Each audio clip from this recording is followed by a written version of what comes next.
வறண்ட நிலத்தில் நீரோடைகள்.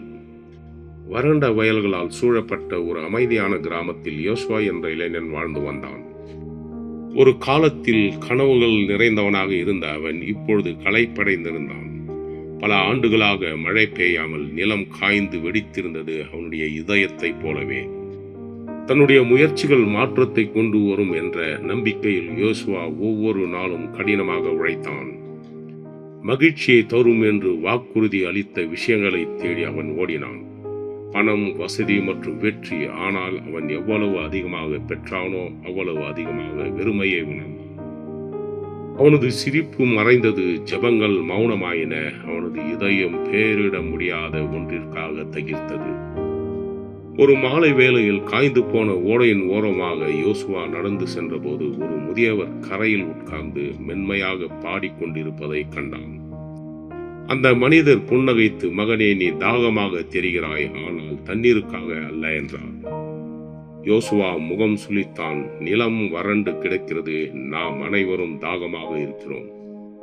பெரியவர் தலையசைத்தார். ஆம், ஆனால் நிலம் மட்டுமல்ல, சில நேரங்களில் ஆத்துமா தான் எல்லாவற்றையும் விட வறண்ட நிலமாக இருக்கிறது.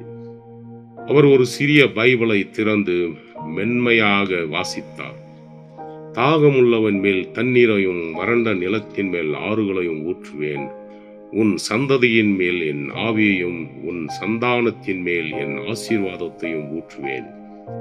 அந்த வார்த்தைகள் யோசுவாவிற்குள் ஏதோ ஒன்றை அசைத்தன. நீண்ட காலத்திற்கு பிறகு முதல் முறையாக அவன் முழங்காலிட்டு ஜெபித்தான். மழைக்காக அல்ல, மாறாக ஒரு புதுப்பித்தலுக்காக. கடவுளே, அவன் கிசுகிசுத்தான், உம்மை தவிர மற்ற எல்லாவற்றையும் நான் தேடிக்கொண்டிருந்தேன். என் வறண்ட இதயத்தை மீண்டும் நிரப்பும். அன்றிலிருந்து ஏதோ மாறத் தொடங்கியது. வானத்தில் இன்னும் மேகங்கள் இல்லாவிட்டாலும் யோசுவாவின் இதயம் அமைதியை கண்டது.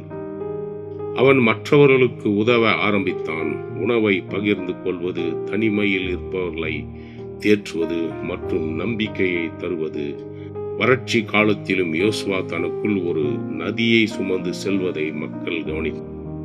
ஒரு நாள் காலை, பல மாதங்கள் காத்திருப்புக்கு பிறகு மழையின் முதல் துளி விழத் தொடங்கின.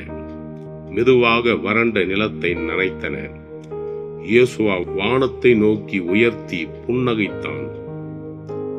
அவனது ஆத்துமா புத்துயிர் பெற்றது போல நிலமும் புத்துயிர் பெற்றது. பாடம்: நாம் தாகமுள்ள இதயங்களுடன் கடவுளிடம் திரும்பும்போது அவர் தனது ஆவியை நம் மீது ஊற்றுகிறார். நாம் புத்துணர்ச்சி பெறுவது மட்டுமல்லாமல் மற்றவர்களுக்கு ஆசீர்வாதத்தின் நீரோடைகளாக மாறுகிறோம். தாகமுள்ளவன் மேல் தண்ணீரையும் வறண்ட நிலத்தின் மேல் ஆறுகளையும் ஊற்றுவேன். உன் சந்ததியின் மேல் என் ஆவியையும் உன் சந்தானத்தின் மேல் என் ஆசீர்வாதத்தையும் ஊற்றுவேன்.